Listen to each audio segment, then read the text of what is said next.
네, 안녕하세요. 멘탈이 전부다의 철영입니다. 네, 자산시장에게 있어 최고의 분기인 4분기로 들어가는 10월의 첫날은 시작이 별로 산뜻하지 못했습니다. 미국 증시는 나스닥이 1.5% 넘게 떨어지는 등 3대 지수가 모두 하락했고 암호화폐는 더 강력한 매도세가 나왔습니다. 우선 오늘 시장이 흔들린 것은 큰 악재 두 개가 겹쳤기 때문인데요. 우선 월요일 새벽부터 이미 미국의 한국 파업이 시작된 게 한 주의 시작 분위기를 흐려버렸습니다. 이번 파업은 미국의 동남부 36개 항구에서 진행되며 미국 선적 물량의 거의 절반이 영향을 받는다고 합니다.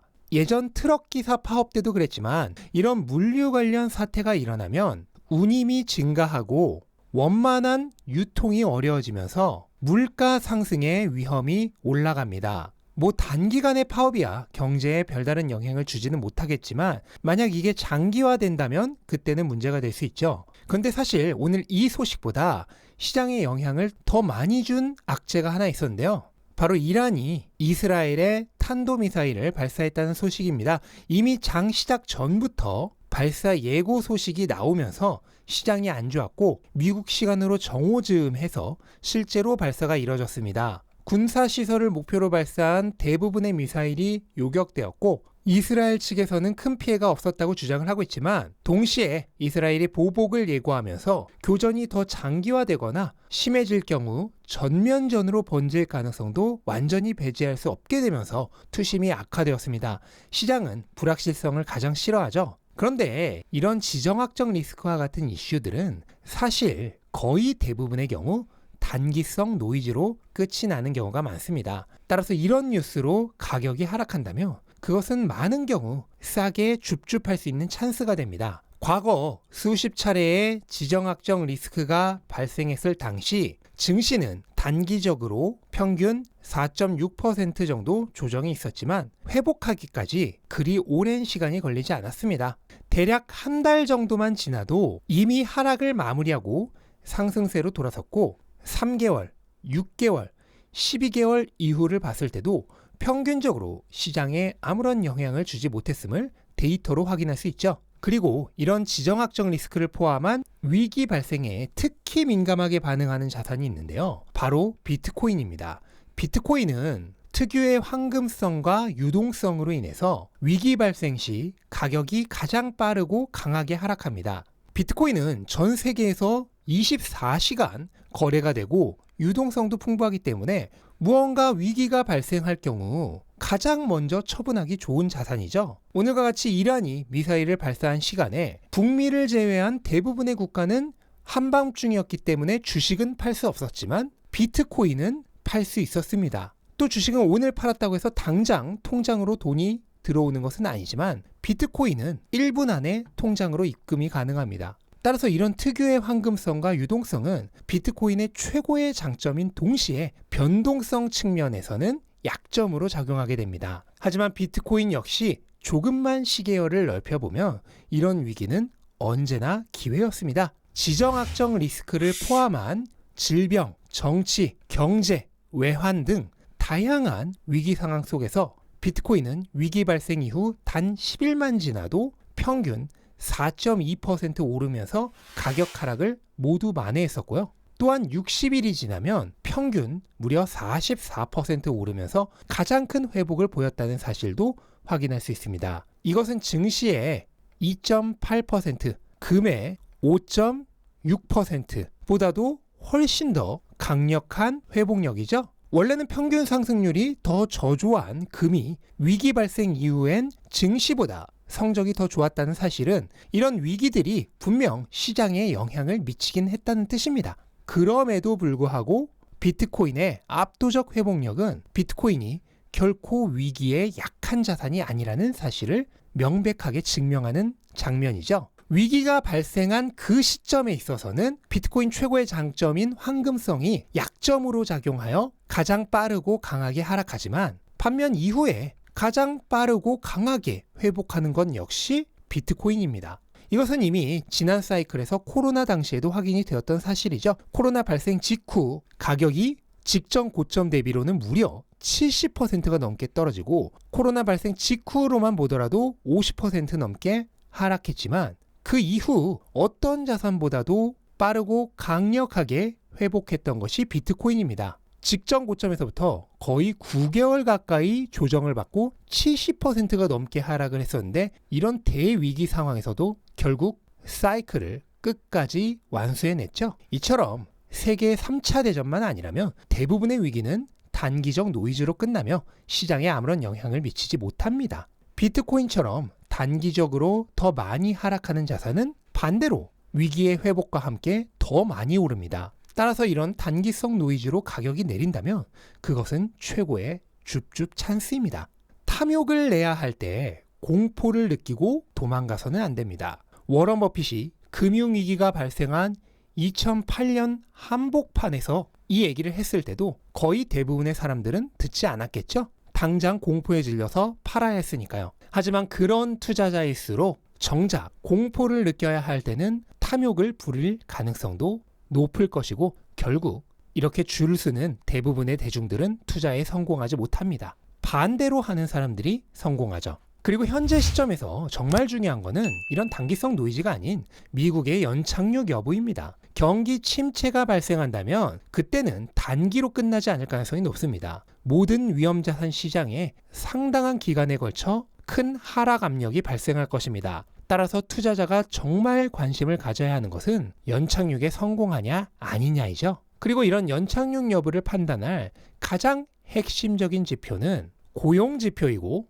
그 중에서도 실업률입니다. 과거 경기 침체 발생 시기마다 실업률이 큰 폭으로 증가했던 역사가 있습니다. 그리고 지금도 실업률이 조금씩 증가하는 경향이 나오고 있죠. 만약 이대로 실업률이 급상승하게 된다면 그때는 침체 가능성이 크게 상승할 것입니다.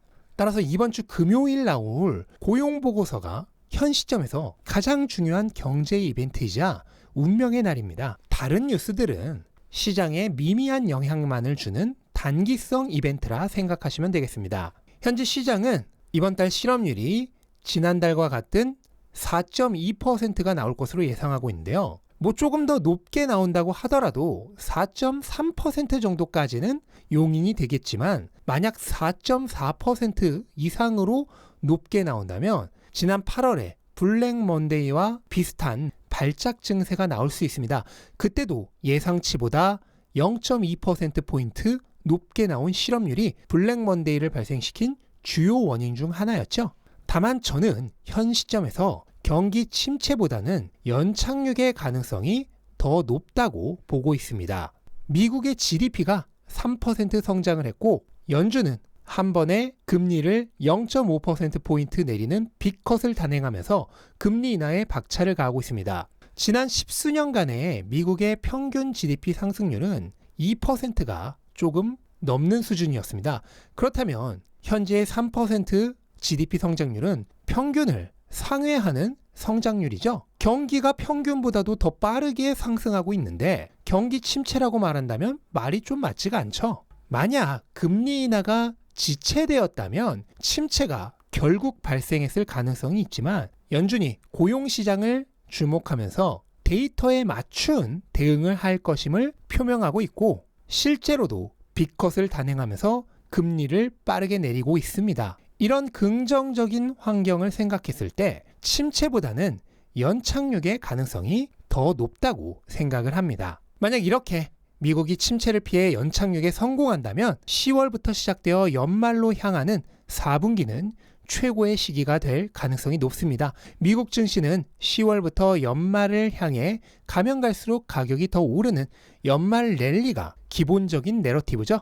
특히 12월이 최고의 성적을 내면서 산타 랠리라는 말이 생겨났을 정도입니다. 비트코인은 더 좋습니다. 비트코인은 업토버란 말이 있을 정도로 10월에 강력한 모습을 보여왔는데요. 이후 이어지는 11월은 10월보다도 더 좋은 평균 성적을 보였습니다. 특히 최악의 달인 9월이 좋았을 경우 4분기 성적은 더 좋았는데요. 과거 비트코인은 9월에 단 3차례밖에 상승하지 못할 정도로 9월이 언제나 안 좋았습니다. 하지만 이런 9월이 상승 마감할 정도로 강력했던 시기에는 이어지는 10월, 11월, 12월이 모두 상승했었던 역사가 있습니다. 그런데 심지어 이번 9월은 역대 최고의 상승률을 기록했죠. 또한 반감기가 있는 해의 4분기도 늘 최고의 분기였습니다. 지난 2차 반감기와 3차 반감기 모두 10월, 11월, 12월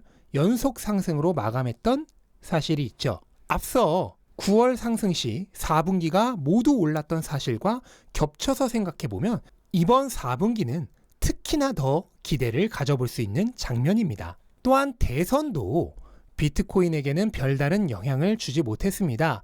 사실 비트코인의 반감기의 해와 미국 대선이 겹치죠. 보통 대선 이전 시기가 불확실성 증가로 인해 시장에 좋지 않다는 통념이 있는데 비트코인과는 크게 상관이 없었습니다. 현재의 가격은 지난 두 차례의 비트코인 사이클에 대선이 있었을 당시에 연초부터의 가격 추세와 거의 같은 지점에 위치하고 있습니다. 그런데 지난 두 번의 사이클에서 이 시기부터 오히려 가격이 크게 올랐었다는 사실을 확인할 수 있죠. 그리고 올해도 비트코인은 바로 그 지점 앞에 서 있습니다.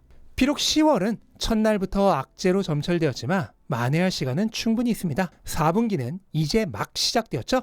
아직 무수히 많은 기회들이 남아 있습니다. 단기성 악재들은 언제 그랬냐는 듯 곧 사람들의 기억 속에서 잊혀질 것입니다. 그리고 시장은 원래 가야 할 자리로 금방 되돌아가겠죠? 수많은 사건, 사고들은 항상 생겨납니다. 언제 어디서 어떤 일이 생길지 예측할 수 없고 그에 대한 시장의 조울증적인 반응도 예측할 수 없습니다. 따라서 투자자가 믿고 따라야 할 유일한 증거는 투자하는 자산의 본질적인 가치, 오직 그 하나뿐입니다. 시장에선 어떤 일이든 생길 수 있습니다. 몇 달 후의 가격은 예측할 수 없습니다. 하지만 펀더멘털이 훌륭한 자산이라면 그 어떤 블랙스완이 발생하든 시간이 지나면 결국 가격은 크게 상승합니다. 그게 지금까지의 자산시장이 보여줘왔던 역사이자 자본주의의 체제 하에서 그렇게 될 수밖에 없는 순리입니다. 충분한 공부를 통해 투자를 하셨다면 남은 일은 믿음을 유지하고 공부를 계속 해나가는 일 뿐입니다. 그리고 시간을 두고 기다리시면 됩니다. 나머지는 다 알아서 이루어집니다. 전쟁이든 침체든 아무것도 걱정하실 필요 없습니다. 여러분의 투자 인생 전체로 봤을 때 지극히 짧은 찰나의 변동성일 뿐이니까요. 감정에 따르지 말고 행동에 신중을 기하십시오. 믿음을 유지하며 원칙을 지켜나간다면 여러분은 그리 멀지 않은 미래에 반드시 부자가 됩니다. 자본주의 위에 지어진 자산시장의 구조상 그렇게 되지 않는 것이 불가능합니다. 여러분이 스스로 그걸 망쳐버리지만 않는다면 말이죠.